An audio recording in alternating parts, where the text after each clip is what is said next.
Every life is a miracle.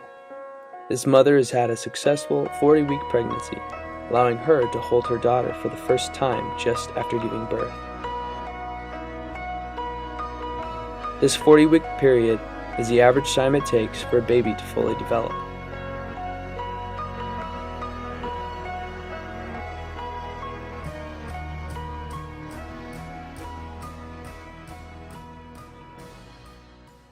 But sometimes, a child is born several weeks too early. Instead of finding themselves wrapped in their mother's embrace, they are confined to an incubator surrounded by doctors and nurses trying to sustain the baby's life.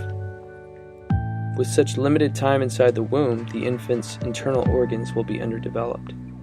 Premature births can be devastating. Even if the baby survives, some of the potential reoccurring problems include bleeding into the brain causing mental disabilities, neonatal sepsis, an infection spreads throughout the body, neonatal respiratory distress syndrome, and there is bleeding in the lungs. 4 million babies are born every year.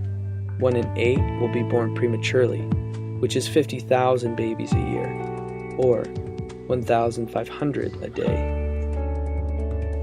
It is hard to comprehend how difficult it would be for a parent to find their newly born child trapped inside an incubator, to see doctors and nurses rushing to insert monitoring devices, IVs, feeding tubes, all the while knowing that without proper treatment, their child will die. That's why neonatal nurses are so important. Without them, premature babies would have no chance of survival, as they need to be monitored every hour of every day until their bodies can function on their own. Nurses are pushed in every capacity. In truth, we would be lost without them. So, how can we give back to these nurses? What will make their job less stressful? What could we provide the infants with that will keep them better protected? What can we create that would help bring peace and comfort to the parents? The heart of the problem is the complexity of the process. The most important question then is, how can we simplify? First off, the incubator. Incubators cost tens of thousands of dollars. They are oversized, heavy, and hard to maneuver. They can also appear quite intimidating for the family. The first concept I've chosen is to improve the incubator by reducing its size, improving its mobility, and provide a more comforting atmosphere. Perhaps having the ability to fold up would make it easier to transport. It could also be stored inside an ambulance or helicopter. It would also be self-sustained for rechargeable battery. The second issue is the numerous layers created to keep the baby warm, secure, and comfortable.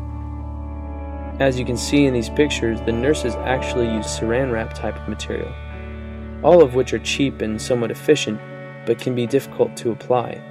It can also give parents the impression that the hospital is outdated. The final issue to look at is all the crawling wires monitoring the infant. They are a hassle to apply. They can get tangled around the child, and they can give the appearance that the infant is a lab experiment. In order to remedy this, I propose that most, if not all of the wires and tubes, be combined into one core unit.